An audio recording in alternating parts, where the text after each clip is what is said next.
আমাদের ইয়াং জেনারেশনদের জন্য এবং আমাদের ভাইদের জন্য যারা আমরা ধ্বংসের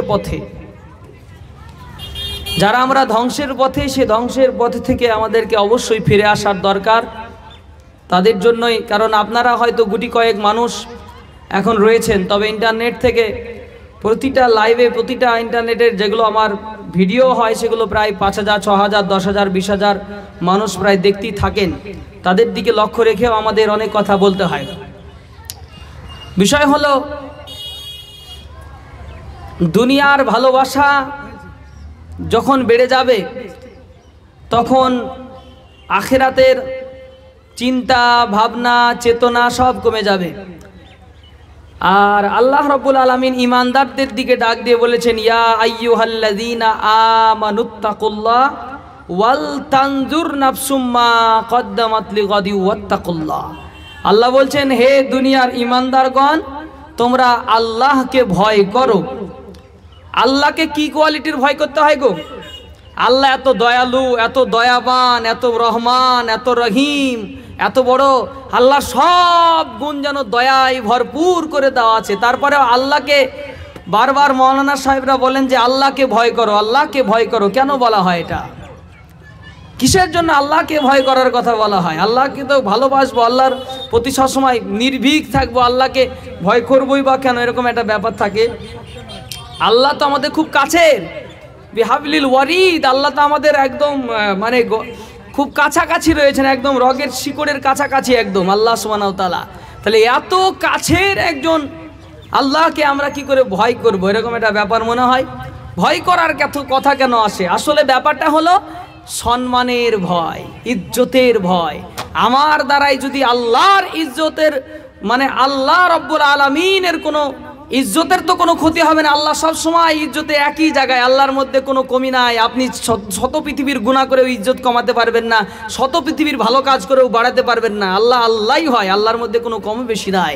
কিন্তু দেখবেন আমাদের দেশে যখন আমরা কাউকে বেশি ভালোবাসি, যেমন আমাদের গ্রামের এলাকার পঞ্চায়েতের যিনি প্রধান, তিনার প্রতি আমাদের গ্রামের মানুষের এলাকার একটা আলাদা ভালোবাসা থাকে। ভালোবাসা থাকে না?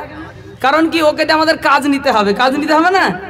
এলাকার প্রধান, পঞ্চায়েতের প্রধান যদি আপনাকে নিজের থেকে ফোন করে বলে যে আপনার বাড়িতে অমুক দিন যাব, একটু ব্যবস্থা করে দিন, আমি আপনার বাড়িতে 2 ঘন্টা সময় অতিবাহিত করব, তো পঞ্চায়েতের প্রধান আপনার বাড়িতে 2 ঘন্টা কাটাবে। এই জন্য যত রকমের ব্যবস্থাপনা করার দরকার আপনি মোটামুটি করার চেষ্টা করবেন। কারণ আমার বাড়িতে এসে যদি নারাজ হয়ে যায় তাহলে আমার লস আছে, বিভিন্ন রকম লস আমাকে খেতে হবে। পঞ্চায়েতের প্রধান যদি ছোটোখাটো হিসেবে ধরা যায়, এলাকার মধ্যে যিনি এমএলএ যদি বলে পাহাড়পুরের অমুক লোকের বাড়িতে একজন এমএলএ ঘন্টাখানিক সময় কাটাতে চায়, খুশি মনে মেহমান হয়ে আসতে চায়।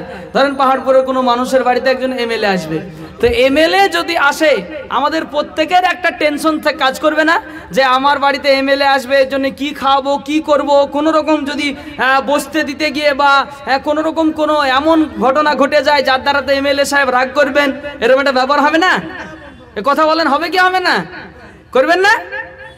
এমএলএ সাহেব আমার বাড়িতে আসবেন আর আমি জাতামাতা করে ছেড়ে দেবো?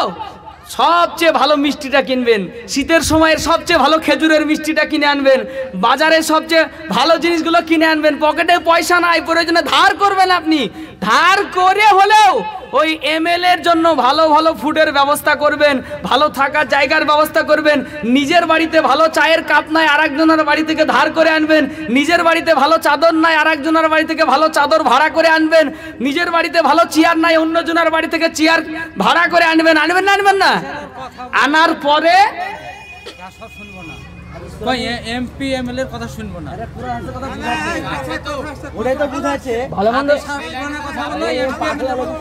ভালো মন্দ বুঝেন কিছু?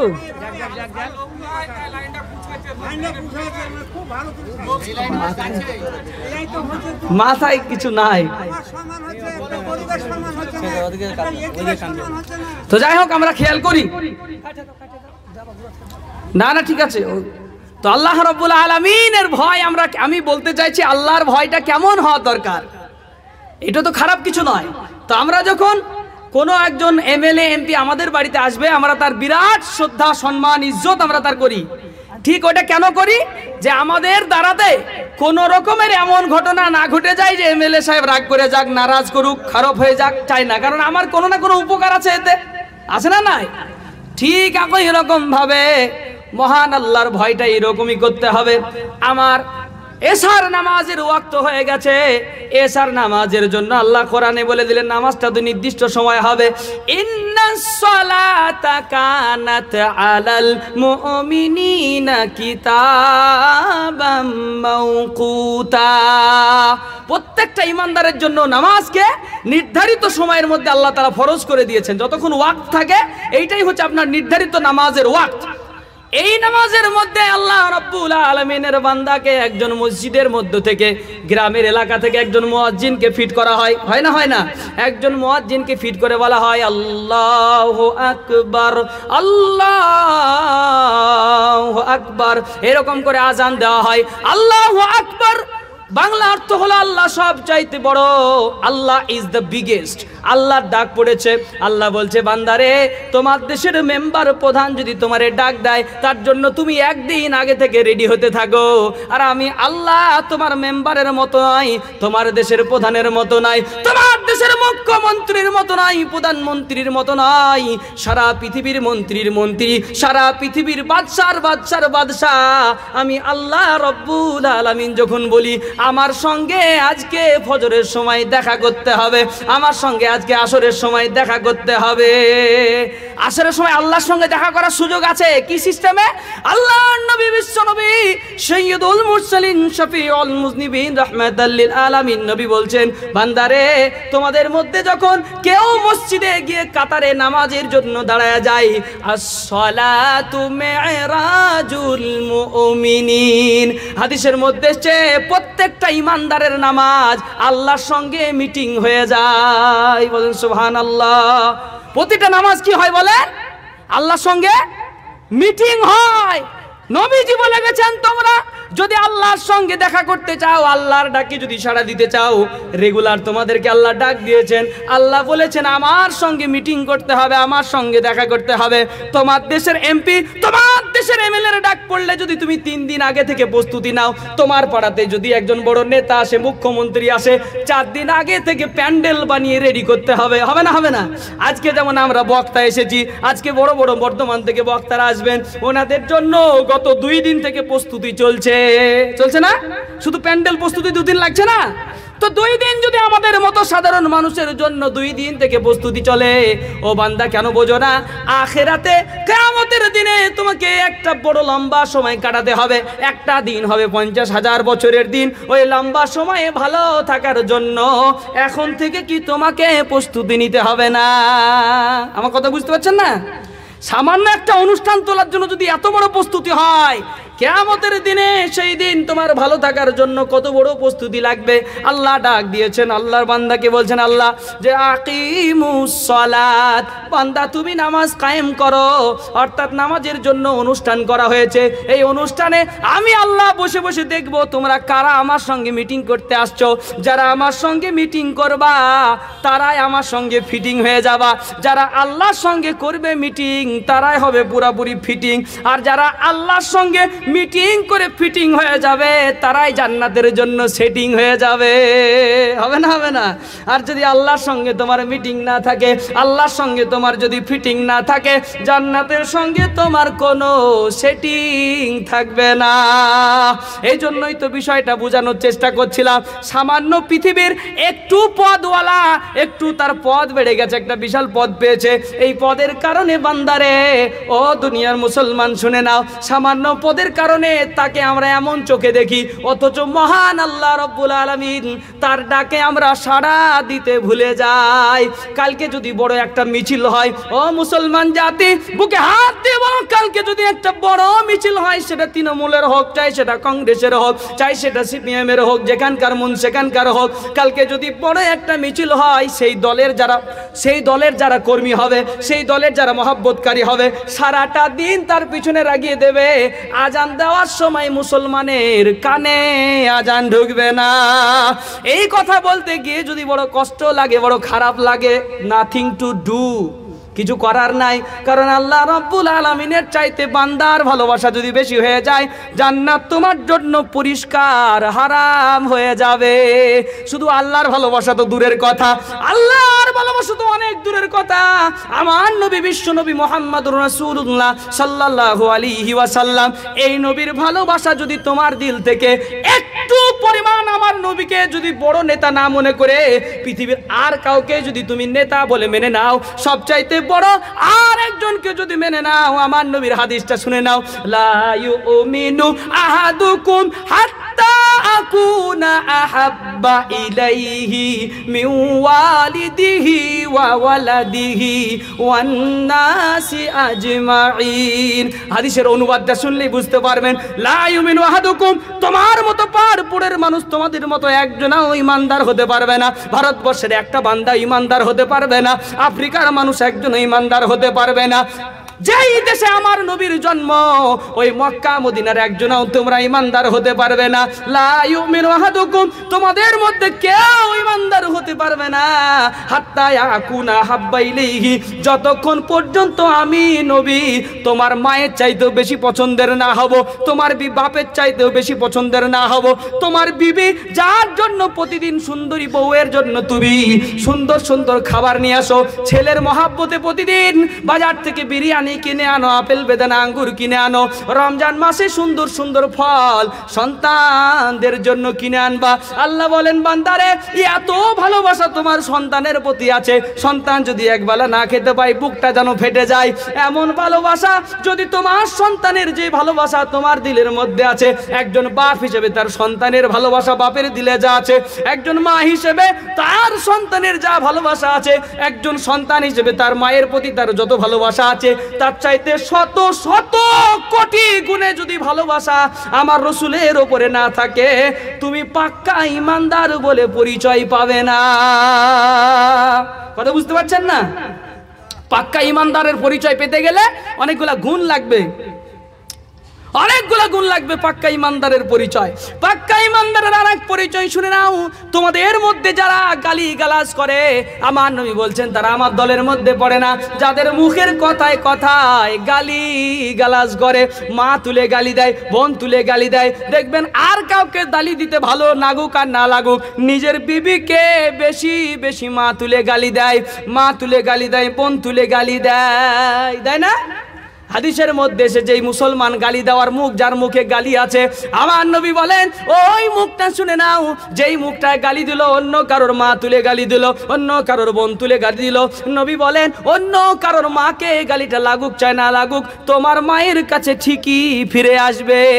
একটা টেনিস বল যদি আপনার দেওয়ালে ছুঁড়ে মারা হয়, টেনিস বলটা যেমন আবার ঘুরে চলে আসে, একটা প্লাস্টিকের বল যদি দেওয়ালে ছুঁড়ে মারা হয় আবার যেমন ফিরে চলে আসে, ঠিক ওই রকম করে কোনো মুসলমান যদি কোনো মুসলমানকে অন্যায়ভাবে গালিগালাজ দেয়, তাহলে ওই গালিগালাজগুলো সব তারই দিকে ফিরে যায়। কারোর বাপের নাম তুলে গালি দিলে তোমার বাপকে লাগবে, কারোর দাদুর নাম তুলে গালি দিলে তার দাদুকে লাগবে, কারোর বংশের নাম তুলে গালি দিলে তোমার বংশকে আগে লাগবে। আপনার মাকে গালি দিলে কেমন লাগে বলেন তো? আপনার বউয়ের মাকে গালি দেন আপনি? আপনার মাকে যখন পাড়ার লোকে পাড়ায় ধরে গালি দেয়, তখন বলেন না মেরে মুখ ফাটিয়ে দেবো, তা বলেন না? সেদিন কেন বলেন যে আমার মাকে গালি দিয়েছে, সেদিন মেরে মুখ ফাটিয়ে দেবো তাই বলেন? আর যেদিন আপনার বিবিকে তার মা তুলে গালি দেন, সেদিন তার কষ্ট লাগে না? এইটা আমাকে আপনাকে সবাইকে বুঝতে হবে। লাস্ট দুটো কথা বলে যায়। ইনকাম পৃথিবীর সবচেয়ে ইবাদতের মূল কারণ হলো ইনকাম। আমি বলছি পৃথিবীর ইবাদতের মধ্যে সবচেয়ে মূল কারণ কবুল হওয়ার জন্য 1 নম্বর লাইন হচ্ছে ইনকাম। ইনকাম সোর্স খারাপ তো ইবাদত খারাপ, পেট খারাপ তো ইবাদত খারাপ। পৃথিবীর কোনো মৌলভী সাহেবের দোয়াতে আপনার দোয়া কবুল হবে না। পেট খারাপ তো ইবাদত খারাপ, সোজা কথা। যার পেট পরিষ্কার তার ইবাদত পরিষ্কার, তার দোয়া পরিষ্কার। যার পেট পরিষ্কার নাই তার দোয়া পরিষ্কার নাই। পেট না পরিষ্কার হলে এখানটাও পরিষ্কার হবে না। পেট পরিষ্কার করতে শিখতে হবে। পেট পরিষ্কার করতে গিয়ে কি করেছে জানেন? একটু ভালো করে 2-4টে এবার বর্তমানের অবস্থার কথা বলি। আপনারা আমরা এখন আলহামদুলিল্লাহ ভালো আছি। টাকার অভাবে মারা যাওয়াটা অনেক ভালো। পয়সা ইনকাম করতে না পেরে ভিক্ষা করা পর্যন্ত লাস্ট জায়েজ আছে। কিন্তু আমাদের ঘরে এখন কি হয়েছে জানেন, 80 বছরের বুড়ো, 80 বছর 70 বছর 60 বছরের বুড়িরা এখন আবার ইন্টারনেটের ক্যামেরায় আসছে, দেখেছেন তো? এখন মোটামুটি যারা মোবাইল ব্যবহার করছেন তারা দেখতে পাচ্ছেন যে এখন আবার 80 বছরের বুড়ি সে আবার নাতনিকে নিয়ে মোবাইলের টিকটকে যোগ করছে, যাতে যোগ করে কিছু টাকা ইনকাম করা যায়, ভাইরালও হচ্ছে।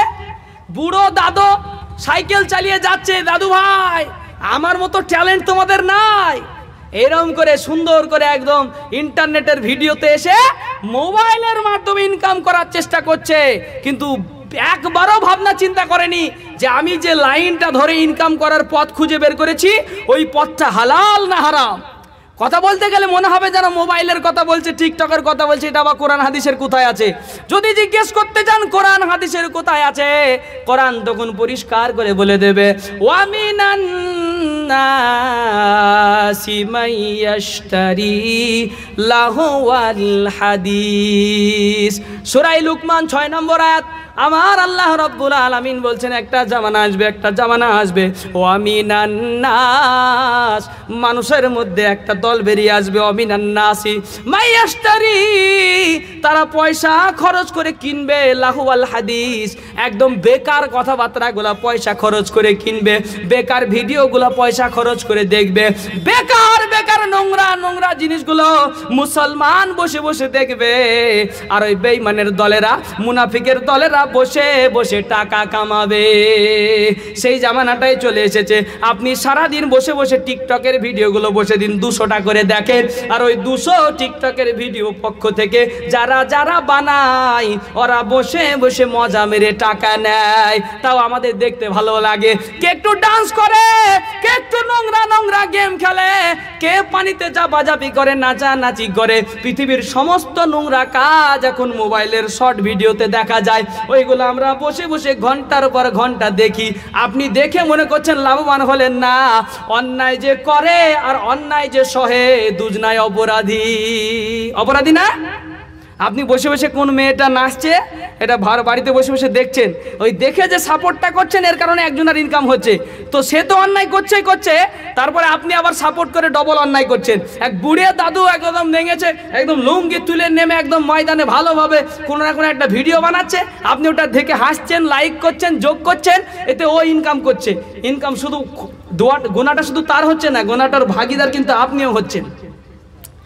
আমরা মনে করি যে গুনাহ হয়তো শুধু হাতে হয় আর চোখে মুখে হয়, এখন বর্তমান গুনাহ ডিজিটাল ভাবে গুনাহ হয়, ডিজিটাল স্টাইলে গুনাহ। আপনি বুঝতেই পারছেন না যে আপনি গুনাহ করে ফেললেন তা, কারণ একটা দল আসবে ওয়ামিনান নাসি মাইয়াশতারি লাহওয়াল হাদিস, একটা জামানা আসবে মানুষ সেদিন বেহুদা কথাবার্তা, বেহুদা কাজকর্মের মধ্যে এই সমস্ত জিনিসগুলা করবে।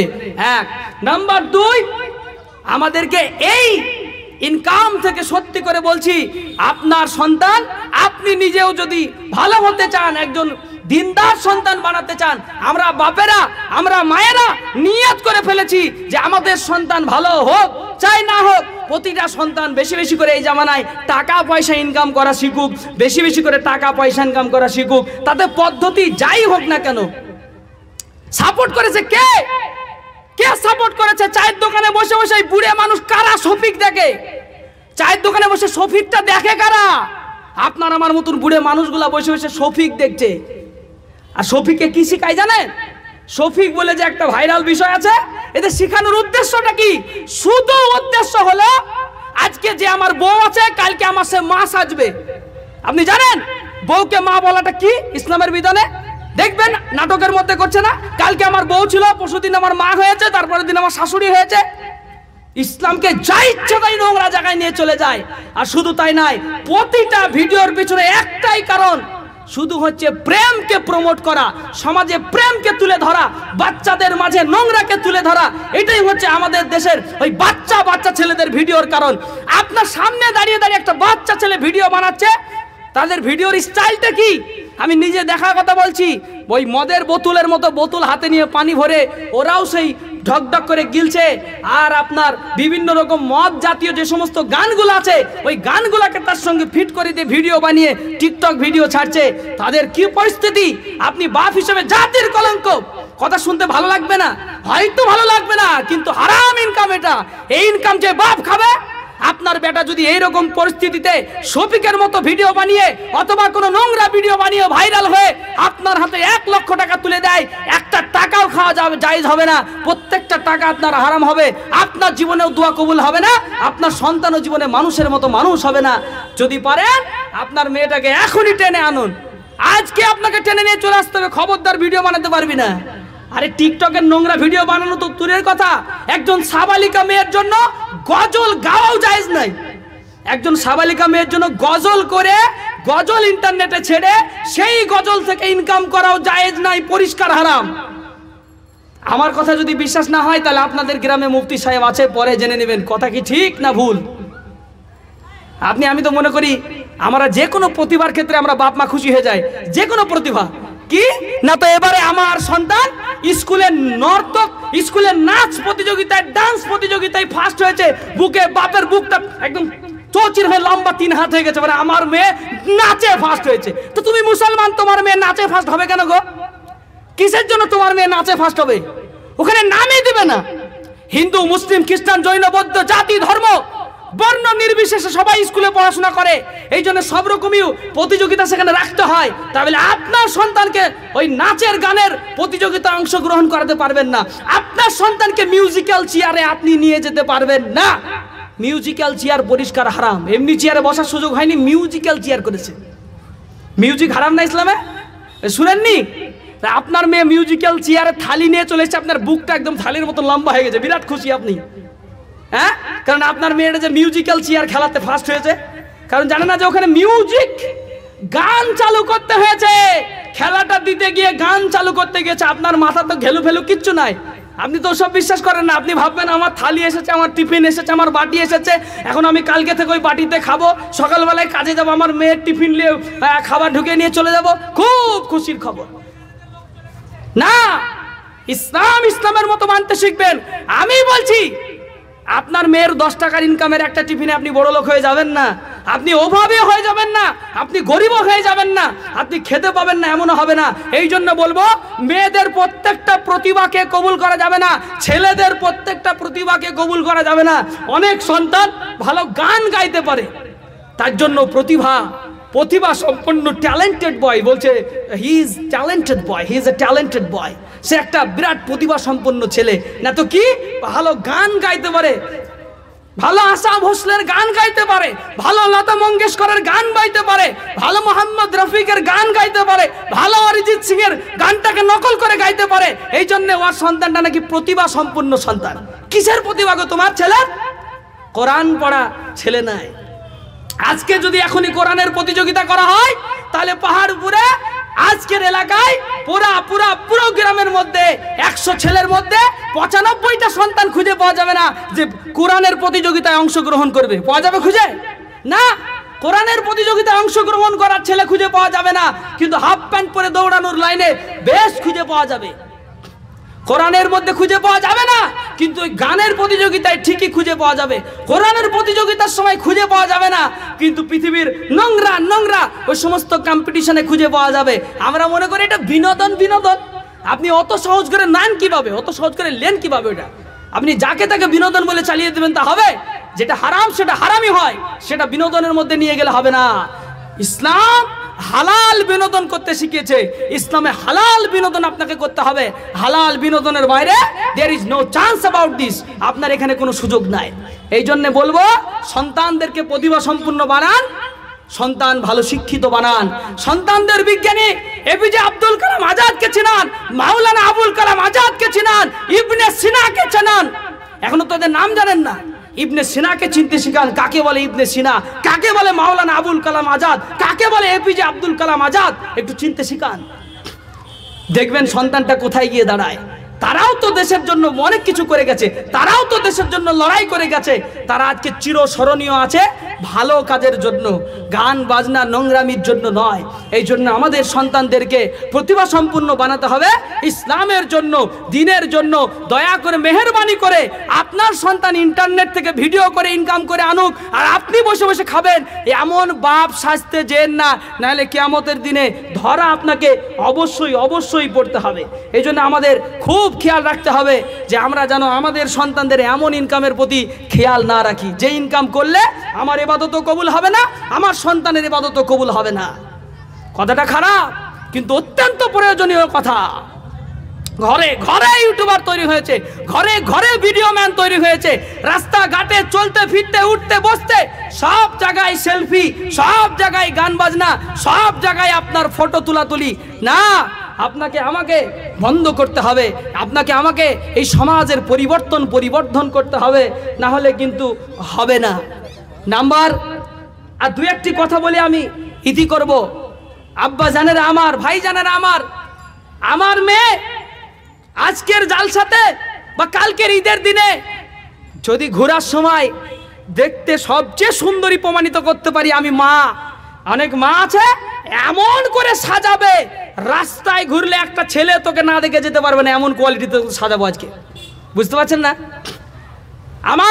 আমাকে বুঝিয়ে বলেন যে আজকের জিলিপির দিনে জিলাপির দোকান আছে, ঝালবড়ার দোকান আছে, আপনার প্রয়োজন, আপনি ছেলে মানুষ, আপনি যাবেন ঝালবড়া কিনবেন, জিলিপি কিনবেন, আপনার মেয়ের জন্য পৌঁছে দিয়ে আসবেন।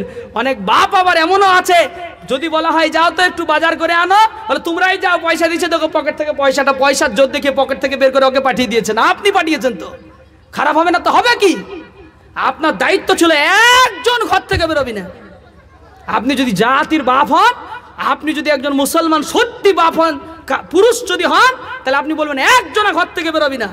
একবারে যদি বেরিয়ে যেতে হয় পর্দার সহিত মাহফিলে গিয়ে বসবি, পর্দার সহিত বাড়ি চলে যাবি। মাঝখানে বাদাম লাগবে না ঝালবড়া লাগবে না জিলিপি লাগবে, this is my duty, this is my own responsibility, I will think that. আমি কি কিনবো না কিনবো সেটা আমার ব্যাপার। হয় না? এটা করা যায় না? করা যায় না? যায় না? আপনার ছেলের খেলনা লাগবে, আমি অস্বীকার করছি না, আপনার ছেলের খেলনা লাগবে, কি খেলনাটা আপনি কিনবেন। বাচ্চা ছেলে যেটা সাবালিকা নয়, সাবালক নয়, সাবালিকা মেয়ে নয়, সেটাকে আপনি নিয়ে যান, অসুবিধা নাই। বাচ্চা 5 বছর 6 বছরের ছেলে, তাকে নিয়ে গিয়ে আপনি খেলনা কিনান। কিন্তু যেই মেয়েটার বয়স 13+ হয়ে গেছে, 14+ হয়ে গেছে, আপনি তাকে পারবেন না। মোবাইলটা দেখি কত বাজবে, ছেড়ে দিতে হবে।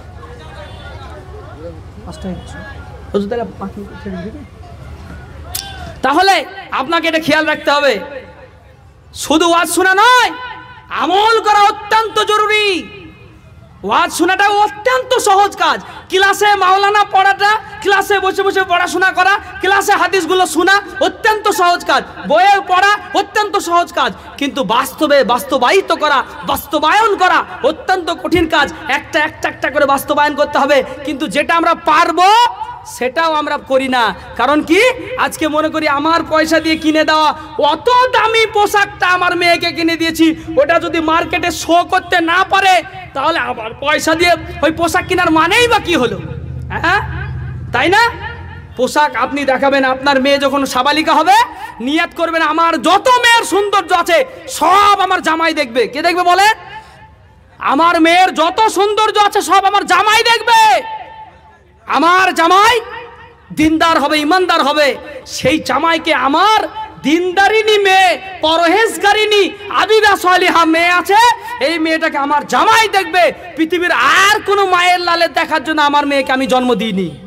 এটা হচ্ছে বাপের কাজ।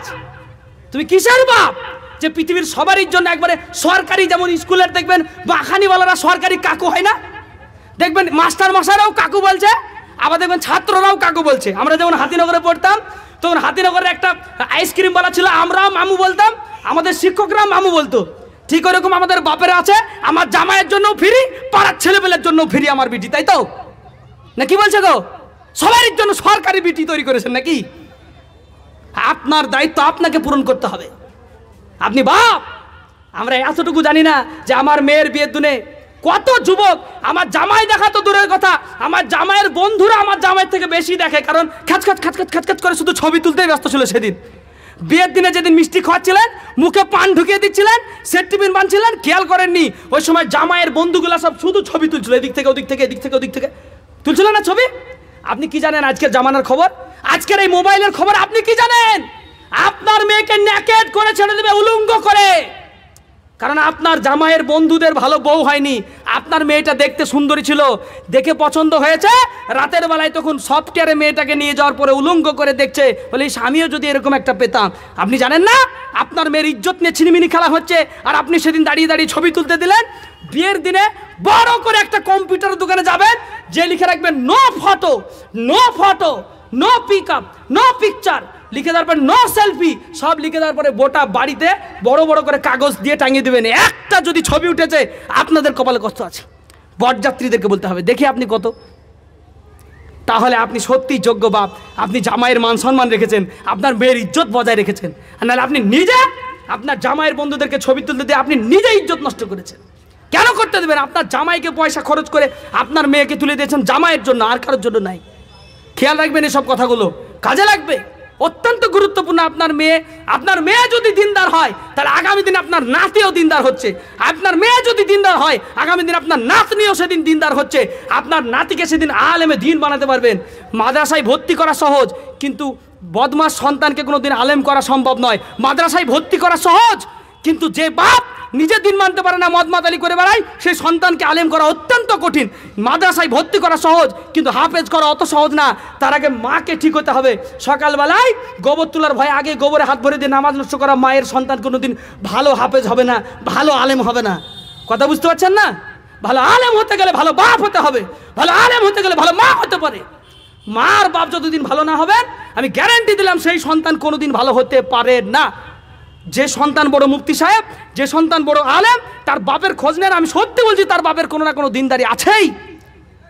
তো বুঝতে পারলেন কিনা? যেই বাড়িতে দেখছেন বড় একজন হাফেজে কোরআন, নিশ্চয়ই তার মায়ের মধ্যে কোনো গুণাবলী আছে, তবেই সে হাফেজে কোরআন। আল্লাহ পাক রব্বুল আলামিন আমাদের এই সমস্ত কথার উপরে আমল করার তৌফিক দান করুন। সময় সংকীর্ণতার কারণে আমি অন্য কোনো ভূমিকা বা অন্য কোনো আলোচনায় যেতে পারিনি। 2-15 মিনিট 20-তে কোনো কাহিনী বা কোনো তফসির কিছুতেই যাওয়া যাবে না। তাই যা কিছু গুটি কয়েক কিছু কথা আমাদের গুরুত্বপূর্ণ আমার জন্য